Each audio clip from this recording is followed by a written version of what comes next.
Hey everybody, it's the Bald Man here with you once again. This time we're going to be going over a sample of what your Unit 5 test FRQ would look like, right? So let's look at this together, and if you can solve this, you should not have a problem with the FRQ on the test. Number one says, assume that the United States economy is currently in a short-run equilibrium with the actual rate of unemployment above the natural rate of unemployment. What does that mean? Well, it's more than 5, so I guess we're in a recession. Draw a single correctly labeled graph of the long-run aggregate supply, short-run aggregate supply, and aggregate demand curve. Label the current point of equilibrium as PL1, Y1, and the full employment output as YF. All right, so that is easy enough. Let's go ahead and do that here on the side.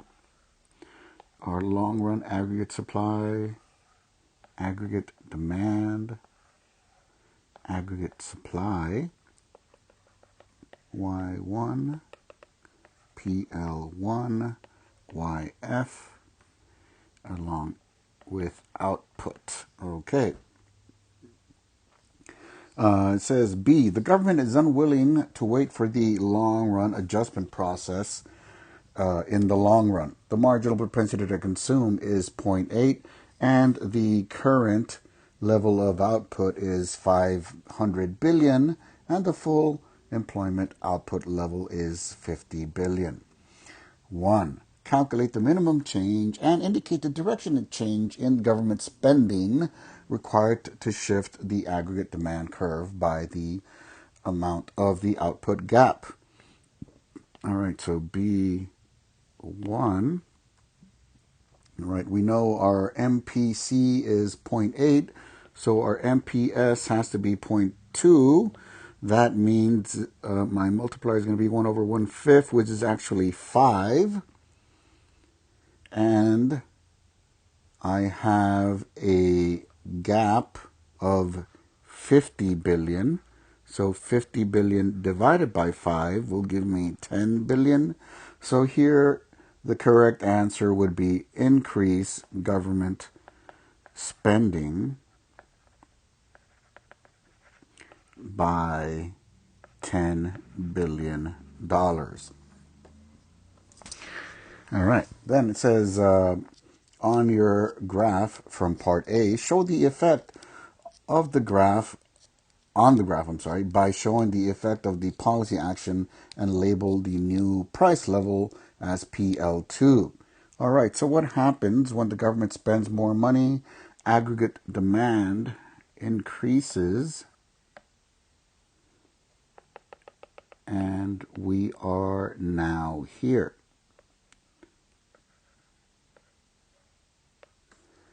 Okay, so that it takes care of B2.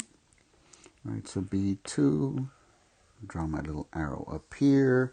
Now it says B3 says, given the country's actions, correctly draw and label a loanable funds graph and show the effects of the expansionary fiscal policy on the graph. All right, so we would have to draw a loanable funds graph over here. Real interest rates. Remember, every time we're dealing with the loanable funds graph, we're dealing with real interest rates, the quantity of loanable funds, supply of loanable funds, and demand of loanable funds. Now, we have to remember we just did some deficit spending here, right? Because we did not have enough money. So we had to reach into the loanable funds market and borrow money. So the demand for loanable funds would increase. And we should see, oh, I'm sorry about that.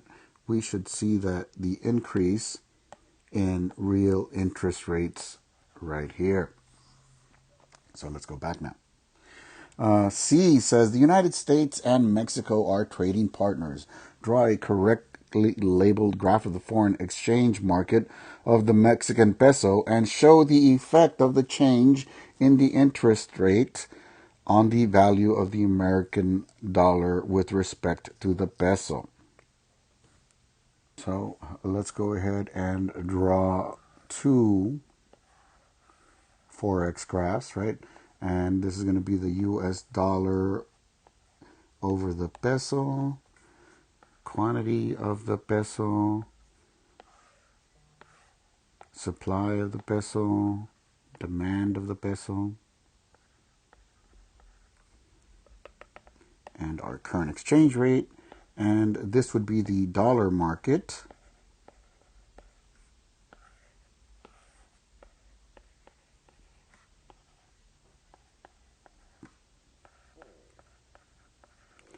All right.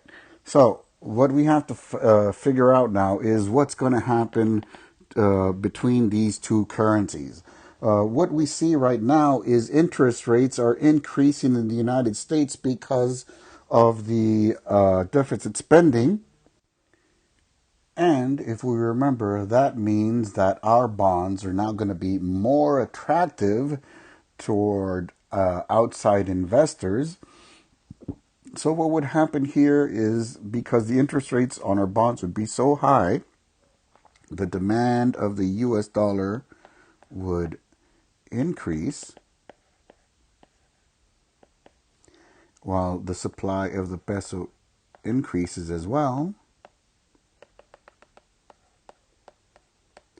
Right? And we see that the peso has depreciated while the dollar appreciates. Right? And of course, the question was asking, show the effect of the change in interest rates on the value of the American dollar with respect to the peso. So what happened? The dollar appreciated, right?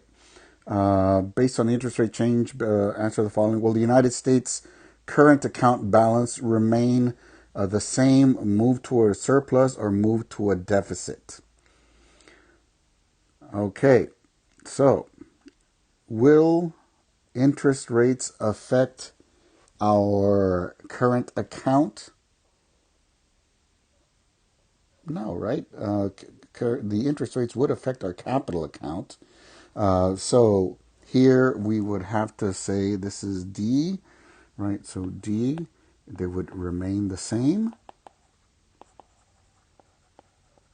because the question was asking about the current account, not the capital account. And it says what will happen to the real GDP in the United States in the short run? Explain. So, what's happening to our GDP in the short run as they buy more of our dollars and our dollar appreciates? That means that our price levels are going up, right? Because the dollar is appreciating. So our exports would decrease. So that means our real GDP would also decrease, right? So let's keep going, right? So D, the GDP will decrease in the short run as the dollar is more expensive relative to the peso.